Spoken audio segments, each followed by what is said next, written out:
Great to see you, everybody. Really pleased to be here today. I know what you're all thinking, which is 20 years experience. That can't be true, but I'm afraid it is. So I'm here to hopefully help you demystify the DXP. Really talking about how Umbraco is going to help us, help our clients enable digital transformation for the next decade. Now, I'll skip over the About Us slide, but so the agenda is going to be a very quick introduction to us, just to give you a little bit of context for the rest of the presentation. We're then going to talk through some of the terminology that's commonly bandied about. I don't know if I've moved that to the next one. There we go. And really try and break that down into what Umbraco really is, and how that fits into the solution architecture for the typical clients that we aim at.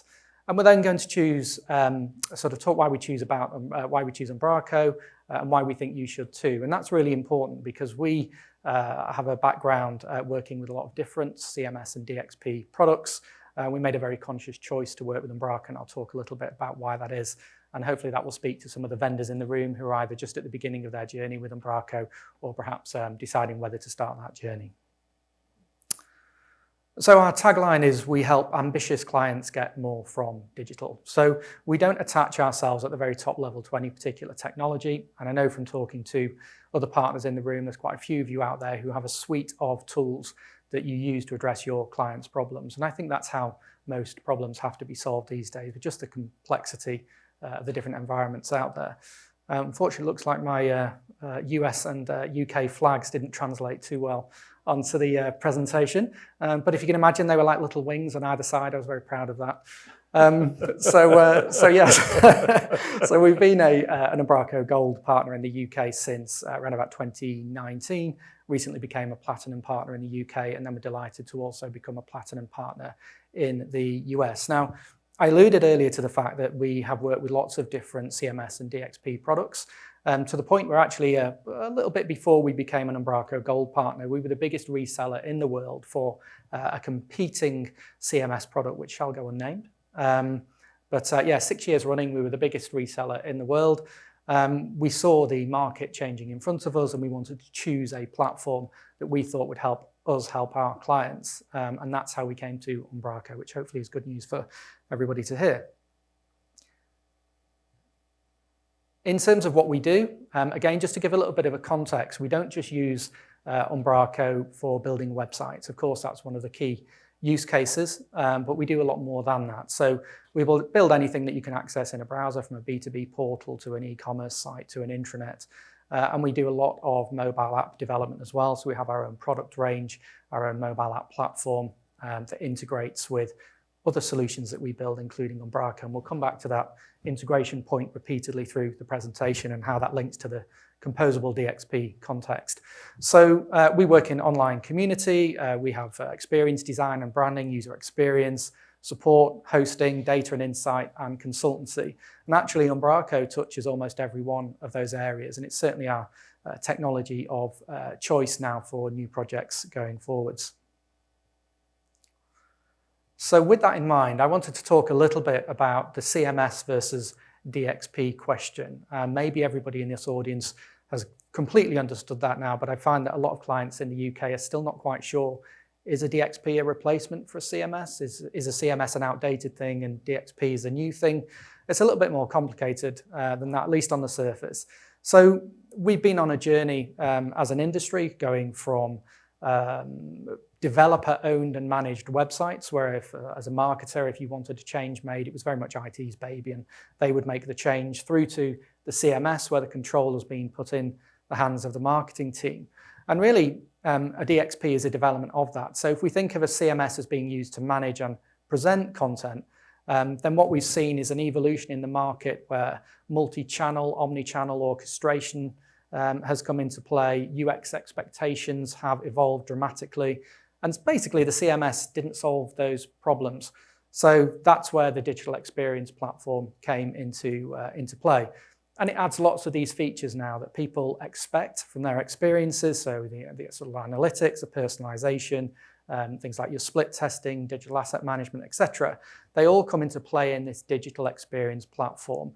And the key thing is that a CMS is a component of a digital experience platform. As we show on this slide at your bottom left, you can see the unbranded at this point CMS as part of that stack, which is generally deployed on the cloud, and Umbraco Cloud has been talked about quite a few times today. So that's a really simple base starting point. A CMS is not replaced by a DXP, it's augmented by a DXP. CMS is a component of DXP. And it's interesting when I talk about market trends. Google Trends is one of my go-to tools when I just want to get a feel for where are things going. And you can see here, this is over the last sort of 10 years or so. And the data really shows that the searches for content management system have become less common over that time frame. While you can see DXP at the bottom there, that started to become really common from about 2015. And those sort of peaks are sort of round about now or the last year or so. And that really tells you that the market is shifting, that if you're an agency, that your clients and your prospects, they're looking for something different than they were sort of 7 or 8 years ago. We also talk about headless CMS. It's another of those terms that's bandied around. It's a really, really important solution. And of course, Umbraco have their own headless CMS capability in Umbraco Hardcore, which continuously gets great reviews from users, which is awesome to see. And of course, for those of you who don't know actually, Umbraco also have their content API in their core CMS product as well. So one of the things I love about Umbraco is the flexibility. It doesn't force you to work in any particular way. So if for whatever reason Hardcore isn't the right fit for you, you've got a pretty capable headless CMS capability in the core product itself.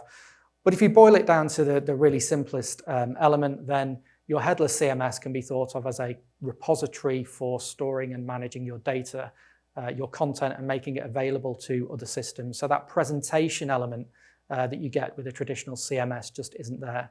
And that works really well, of course, when you're working with lots of different channels. You want to take your content, you want to put it in different places, you want to orchestrate that content across those different platforms to make sure that your messaging isn't different in different places. So really as a concept, it's simple, difficult to do well, but if you want to see it done well, Umbraco Headless is where to look. We then got the concept of the monolithic. I did see that Philip referred to it as a platform, DXP, earlier today. I will admit my heart was in my mouth as the CTO of Umbraco talked about the same subject that I was about to, but hopefully it wasn't, I'm broadly in line with what he had to say.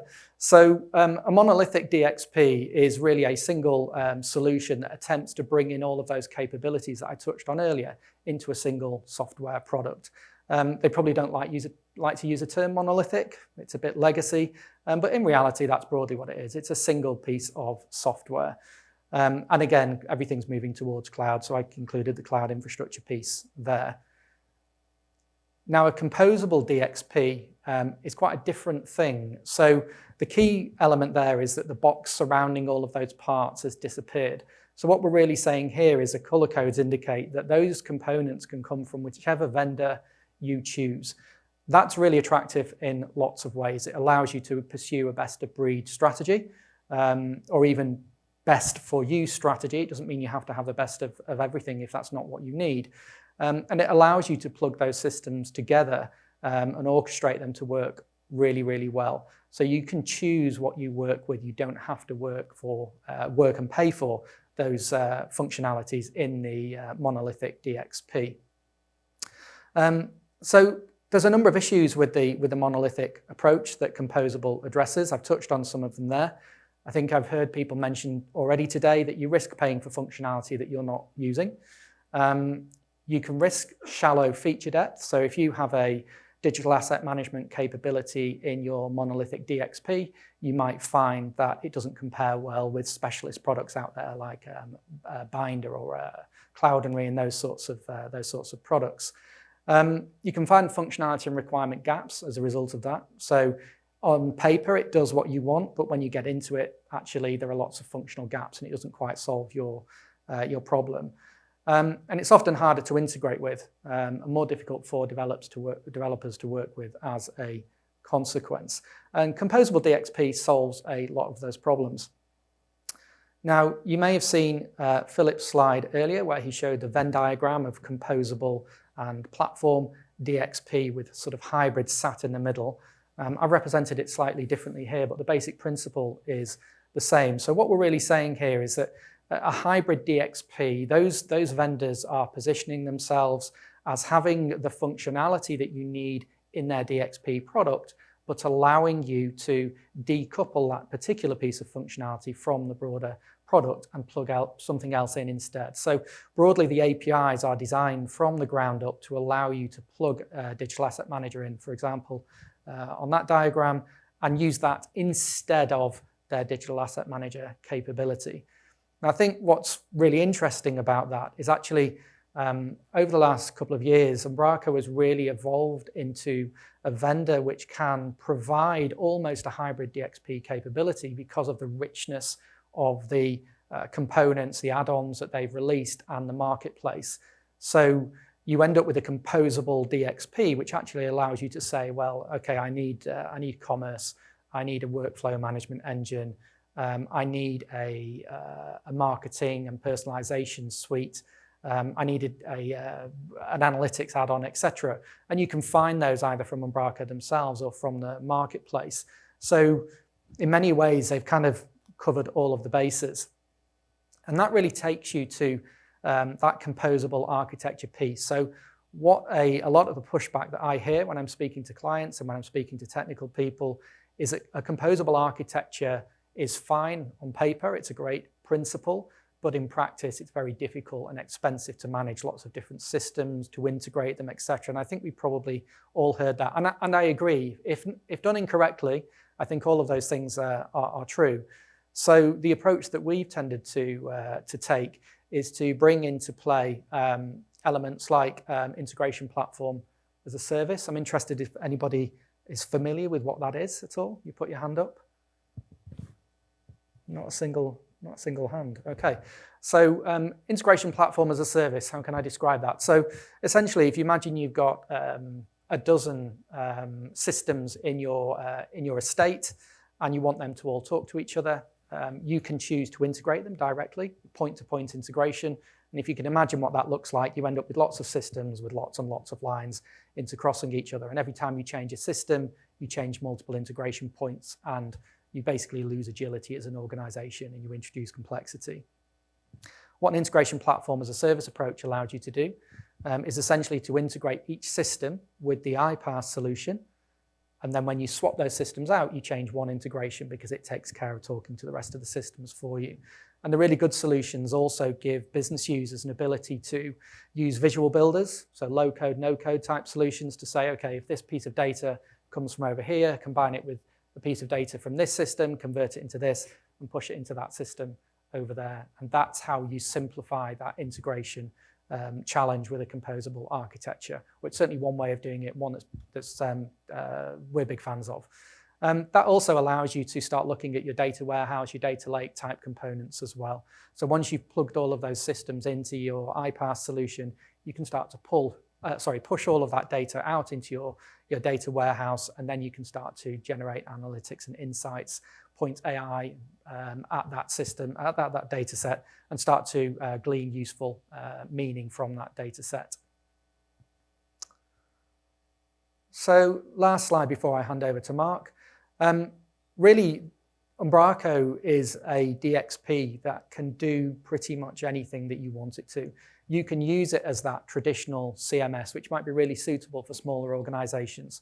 And it still does a fantastic job there. It has a very user-friendly interface. It's a great CMS product. You've then got those headless CMS capabilities, whether you do that through Hardcore for perhaps the richer solutions, or you use a content API where that's more suitable for a particular need. And then you've got that composable DXP element that allows you to assemble pretty rapidly into something akin to a suite or a platform DXP without all of the need to use those pieces of functionality from that particular vendor. And what we found is that in practice, particularly with our larger clients, they're using some of these pieces interchangeably. So some of them are using traditional CMS capabilities whilst also using headless CMS capabilities. Some are using composable at the same time as traditional CMS capabilities as well. And really for us, that comes down to freedom of choice. It allows us to go to the client, to look at what their unique needs are, what their existing digital estate looks like, and come up with a solution that is the best fit for them rather than what the product imposes upon us. Okay, thank you. With that, Mark, I shall... Thanks, Lee. Which button is it again? It's the great big green one with the arrow that you wouldn't know. The arrow. All right, very good. Thank you, Lee, and thanks for that education on the DXP piece a little bit. I am aware I am the last mouth between all of us and the reception, so I will expedite and be happy to take your questions and the important questions at the end of the presentation. Hopefully, we'll then be in a position to have that very important question, what drink are you having, be asked very soon. So yeah, as the Chief Product Officer, I'm happy to talk a little bit about the real world solutions that we're bringing forward with Umbraco as part of the infrastructure and the products and the application that it's using, but also talk a little bit about some of our clients and touch a little bit on the things that Philip said in his presentation earlier today. So just a quick overview of our products. We basically have two that we consider our products that are under my management. First is MemConnect, which is a app platform for membership bodies. It bundles content from Umbraco, but also the member states from CRM, AMS systems, the content pieces, the event registration pieces, the events participation pieces, the community experiences, et cetera, and a membership in your pocket kind of approach. And then also, we are big fans of Discourse. So we are a specialist retailer of Discourse with a number of extensions of Discourse forums to facilitate a robust community environment in-app, but also in browser. And what we do with Umbraco on both of those is kind of interesting. For MemConnect, the app platform, obviously we're really happy with the headless features of Umbraco. It allows us to have that structured content, which for 3-4 years ago, we were always struggling, and our clients would say, hey, we really want this content in the app. And we're like, great. And it's in one big table and it's just a mess. So Umbraco really helps us solve a lot of problems there. And on the Discourse side, we have done a lot of unique things to build, the community join path with differentiated experiences and states. For this selection gets you that next question, but also bundling multiple centers of member data from different platforms, learning platforms, CPD platforms, into an Umbraco mastered table that would be able to differentiate the community experiences, right? See more of this, and do more of that. So together, we feel that for Cantarus, Umbraco, and our products are a really powerful, strong combination, especially reflecting that flexibility is strength, right? So to focus on where it is strong, especially, is in the membership sector for us. So membership bodies, associations, they're about half of our client base right now. And they are all different sizes and shapes. We are certainly in a position to help membership bodies evolve from a fish to an otter when necessary.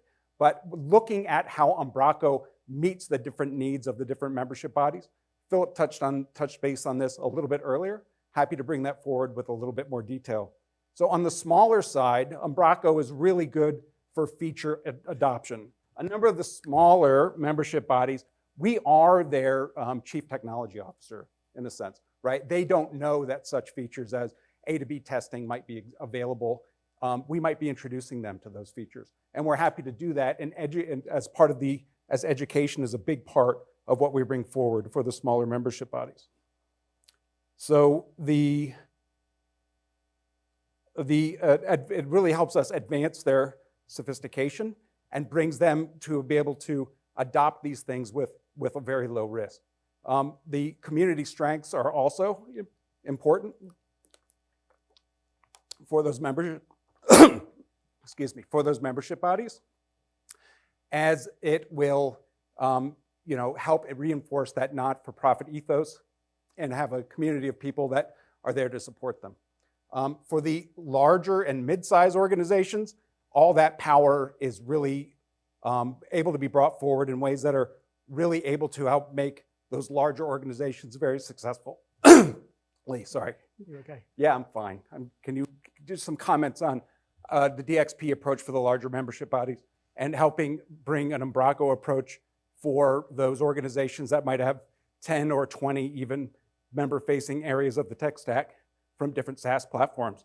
Absolutely. So that goes back to that composable DXP piece and the freedom of choice that comes with it. So I gave the example of where you may have a dozen, or in actual fact, some of these organizations have 50, 100 or more different systems already in place. And to go in and say, if we're going to sell you this CMS or this DXP, we expect you to use the totality of its functionality, or it won't play nicely with those other systems, it's just wholly unrealistic. And that's where, albeit Umbraco very much commercially are aiming at the mid to lower enterprise market, which I think is a great place to be, the reality is actually you can go right up to the top of the enterprise market and right down to the smallest organizations. And that's where the flexibility of composable DXP really shows its strength. Yeah, and what we find in the membership sector especially is that the larger the membership body, the more internal departments and owners of technology that they have. So the events team owns the events tech for delivering the ROIs and the KPIs on events. The marketing team will own its capacities.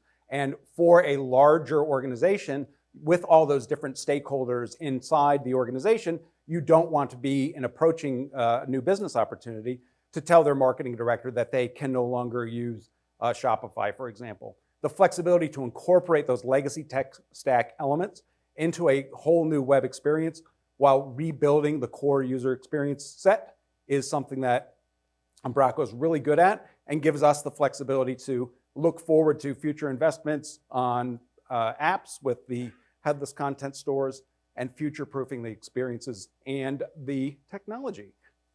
So, we have seen Umbraco be the leading membership body and association content management system in the UK and Europe for some time. That's in evidence not just on the Umbraco website, but also in the trade publications and the press that is in the membership sector in the UK. And so what we're looking forward at doing is bringing forward that kind of experience and that kind of good news to the US membership sector and US organizations in particular. We do feel that the beneficiaries of this approach will be hopefully dozens of not-for-profit and charitable organizations in the US in the coming years. So thank you very much. Thank you.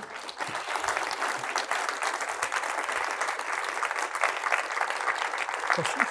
Sure. Do we have any questions besides what drink are you having?